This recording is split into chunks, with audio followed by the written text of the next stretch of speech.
대구광역시 달서구 두류동에 있는 테마파크. 1995년 3월 28일 개장했으며 현재 이랜드그룹에서 운영하고 있다. 1981년 경상북도 대구시가 대구직할시로 승격되었으며 이를 기념하여 주식회사 한국타워가 1984년 10월부터 대구의 랜드마크가 될 대구타워를 기공한다. 하지만 1986년 회사가 부도나며 타워는 공사가 중단된 채 방치되고 마는데 1년 뒤인 1987년 대구 경북 지역 건설업체인 우방이 짓다 만 대구타워를 완공하는 조건으로 대구타워 주변으로 테마파크를 건설하기로 약속한다. 이후 대구타워는 우방타워란 명칭으로 1992년 1월 8일 완공 이후 개관하였으며 약속대로 1993년부터 놀이공원도 착공되어 1995년 3월 28일 우방타워랜드라는 이름으로 개장하는데 이것이 현재의 이월드이다. 그런데 모기업인 우방이 경영난을 겪다가 2006년 세븐마운틴그룹에 인수되어 상호를시 우방랜드로 바꿔서 근근히 이어나가는 중이었다. 사실상 비수도권 지역에서 유일한 도심에 위치한 놀이공원이라서 그런지 우방타워랜드의 매각떡밥은 상당했다. 그리고 C그룹이 역시 부도난 후 2010년 3월 이랜드그룹에 인수되어서 상호를 우방랜드로 변경했다. 이랜드가 인수한 후 우방랜드에서 바꾸기 직전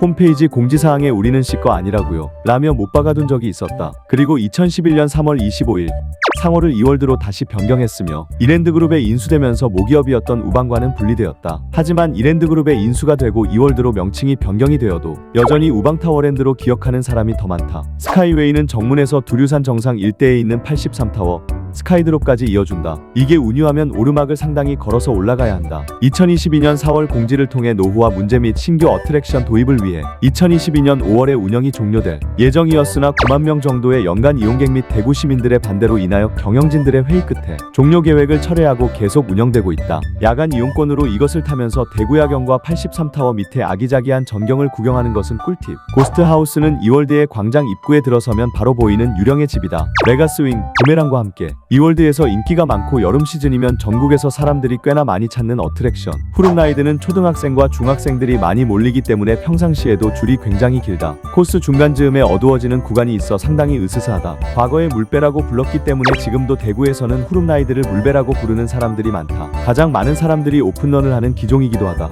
보트가 뒤집어졌을 때 빠져나오지 못하면 더 큰 사고로 이어질 수 있기 때문에 안전바가 없다. 개구리 점프는 어린이들이 이 놀이기구를 탑승하다 간혹 울기도 하는데 그럴 때는 정지 후 우는 어린이만 내려주고 다시 운행한다. 스위티컵은 여럿이서 작정하고 회전 속도를 최대로 높이면 상당히 어지러울 수 있다. 코코몽 비행선은 이랜드 인수 후 뒷판 배경 패널에 코코몽이 그려졌다. 회전목마는 회전목마를 타지 않더라도 이곳 앞에서 기념사진을 찍는 사람들이 많은데 특히 조명이 전부 켜지는 야간에 스탠딩 사진을 찍으려는 커플들이 많은 편. 범퍼카는 리뉴얼되었으며 그래픽 조명 등이 업그레이드되어 더욱 화려해졌다. 그리고 차량도 풀체인지 되면서 스파크가 튀던 현상이 사라졌다. 제트레이스는 앞에 달린 레버로 높이를 조정할 수 있으며 레버의 버튼을 누르면 미사일 발사음이 난다. 앞 전투기와 고도를 맞추고 공격 버튼을 누르면 격추로 판정해서 앞 전투기가 잠시 최저고도로 떨어진다. 부메랑은 부메랑의 운행 구조를 잘 모르고 탈 경우 당황하는 경우가 대다수이다. 일반 롤러코스터들과는 다르게 출발을 뒤로 하는 것부터 연속 3번 360도 회전을 한 후 정신이 없는 틈을 타왔던 길을 다시 뒤로 보내버리기 때문이다.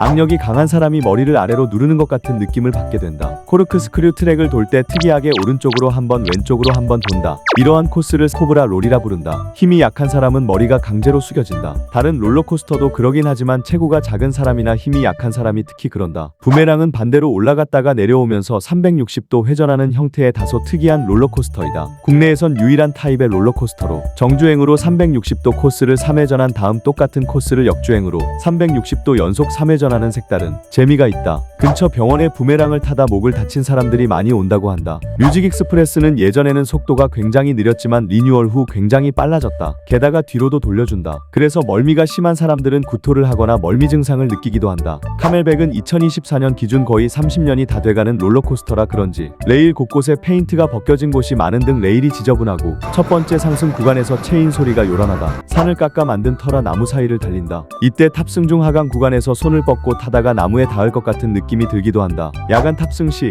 나무 사이에 조명이 많지 않아서 암흑 속을 달리는 느낌이 난다. 레일이 보이지 않아서 더 스릴을 주기도 한다. 도로 옆에 있어서 회전 시 차가 바로 옆에 달리는 느낌을 받을 때도 있다. 안전장치와 등받이가 타 롤러코스터에 비해 상당히 허술하게 생겼다. 부메랑과 허리케인은 360도 회전 구간이 있어 어깨를 감싸는 형태의 안전바인 반면 카멜백은 하체만 지지하는 형태의 안전바로 되어 있으며 등받이도 나머지 두 롤러코스터에 비해 상당히 낮게 되어 있어 상반신이 자유롭다는 특징이 있다. 무슨 문제인지는 불명이나 맨 앞자리에는 모래주머니를 채 채우면서 탑승을 안 하고 운행하는 경우가 많다. 360도 회전이나 콕스크류가 없어서 일견 무난해 보이지만 이월드 자체가 낮은 산에 만든 것이고 산등성이에 위치한 트랙을 잘 살려낸 언더코스 때문에 체감상 엄청나게 높아 보인다. 고소공포증이라면 다소 어렵지만 카멜백 정도는 아이들도 어른들과 함께 타는 모습을 볼 수 있다. 탑승 시 드릴과 비슷한 진동을 몸소 느껴볼 수 있다. 주주팜 회전복마는 2025년 12월 24일 그랜드 오픈한 신규 회전복마이자 2025년 이월드 30주년을 맞이하여 생긴 신규 놀이기구 3종 중 하나. 바이킹은 이월드 개장 때부터 자리를 지켜온 근본 어트랙션 중 하나이기도 하다. 국내에서 바이킹으로 유명한 월미도, 에버랜드의 콜럼버스 대탐험, 롯데월드 어드벤처의 스페인 해적선와 비교해도 최고 상승 각도가 상위권에 속한다. 바로 근처에 카멜백과 이월드의 스릴 끝판왕인 메가스윙 360이 있어서 스릴 매니아들이 연속으로 도장 깨기를 하는 필수 코스이기도 하다. 탬버린은 눈으로 보는 것에 비해 실제 탑승해보면 의자에서 미끄러지거나 옆좌석으로 밀릴 것 같은 아찔함을 경험할 수 있다. 허리케인은 에버랜드의 허리케인과는 이름만 같을 뿐 완전 다른 놀이기구이다. 개장한 지 30년이나 된 어트랙션인 만큼 강철 트랙에 녹이 많이 슬었으며 곳곳에 페인트가 벗겨져 있다. 그래서 타보면 정말 오래된 어트랙션이라는 티가 팍팍 난다. 허리케인은 패밀리랜드의 첨룡열차와 트랙이 같고 전혀 다른 기종인 에버랜드의 허리케인과 이름이 같다는 특징이 있는데 운행 시간이 굉장히 짧기로 소문나 있으니 자유이용권이 아니라면 비추. 현재는 한번 탑승하면 한 바퀴를 돌고 나서 그 자리에서 잠시 멈췄다가 다시 한 바퀴를 도는 식으로 2번을 태워준다. 허리케인 덕분에 이월드는 부메랑, 카멜백을 포함하여 대한민국 최초로 대형 롤러코스터, 세계 보유한 놀이공원이라는 타이틀을 보유하게 되었다. 당시에는 서울 롯데월드는 해성특급, 프렌치 레볼루션 이렇게 2개를 보유하고 있었고 에버랜드 또한 독수리 요새, 한상특급 이렇게 2개를 보유하고 있었던 시기였기 때문 스카이사이클은 과거 보수 및 리뉴얼 이전엔 기본적으로 산지에 위치한 이월드의 지리적 특성과 노후된 시설, 삐걱거리는 자전거의 콤비로 어찌 보면 스릴 있는 기구라고 할 정도. 메가스윙 360은 카멜백 쪽을 보고 탑승하는 것이 에어타임 과 스릴이 높다. 구구단의 나영이 이걸 타고 울었다. 에어레이스는 긴 막대에 비행기 모양이 달려있는데 그 비행기가 돌아가며 360도 회전한다. 주머니 속 동전이 쉽게 떨어진다. 어린이용 놀이기구처럼 생겼지만 어린이용이 아니다. 어린이용 같은 겉모습에 속아 탑승한 어린이가 360도 회전 때문에 겁에 질려 우는 경우가 많다. 주주팜은 2024년 9월 리뉴얼된 주주팜은 버드파크, 패럿하우스, 토끼팜, 알파카 목장, 패킹주 등으로 이루어져 있다. 버드파크는 300마리의 사랑새가 아름다운 새소리를 내며 먹이주기 체험 등을 할 수 있는 힐링 체험 공간이다. 패럿하우스에는 다양한 앵무새들이 있다. 크고 작은 앵무새들이 인사를 하기도 하고 어깨에 얹어보기, 손 위에 앉아보기 등 어린이들이 좋아하는 체험들을 할 수 있다. 리뉴얼 이전에는 실내 동물원에서 라쿤과 일본 원숭이를 사육했으나 지나치게 협소한 공간 탓에 특히 라쿤의 경우 유리벽을 반복적으로 왔다 갔다 하는 정형 행동이 자주 관찰되었다. 이후 이들을 실외의 패팅주 사육장으로 옮기면서 사육 환경이 개선된 것으로 보인다. 이월드는 놀이공원 쪽 주차장과 83타워 주차장이 있으며 이용 고객은 주차 요금 할인을 받을 수 있다. 주 이용 고객은 대구 경북 지역 사람들이며 대구 경북 소재 학교에서도 현장 체험 학습으로 자주 오는 곳이기 때문에 웬만한 대구 경북 지역 사람들은 2번 이상 이월드에 와본다. 대구권 초중학생들은 소풍이나 전시 관람 목적으로 올 기회가 많다. 단 이곳마저 못 올 정도로 학교 재정이 비참할 경우엔 가창면 용계리에 에코테마파크 대구숲으로 간다. 54단이나 11비행단 장병들도 외박대 많이 온다. 이월드 중간중간 돌에 구멍이 뚫려 있는 곳이 있는데 스피커이다. 거기서 음악이 나온다. 놀이공원 전체와 타워까지 코카콜라 음료에 코카콜라, 스프라이트, 판타, 닥터페퍼를 전혀 판매하지 않고 롯데 칠성 음료에 펩시, 칠성 사이다, 마운틴듀, 탐스만 판매한다. 단 놀이공원 입구의 편의점과 타워 내부의 식당에서는 판매한다는 소문이 있지만 극심한 코카콜라 매니아가 아닌 이상 굳이 고생하면서까지 펩시를 거부하진 않는다. 파크 곳곳에 펩시맨 조형물을 쉽게 볼 수 있다. 이월드에 가서 꼭 먹는 간식으로 회오리 감자가 유명하다. 런닝맨 촬영 시에도 멤버들이 먹는 모습이 나왔다. 인근의 두류 젊음의 거리, 두류역지 야상가,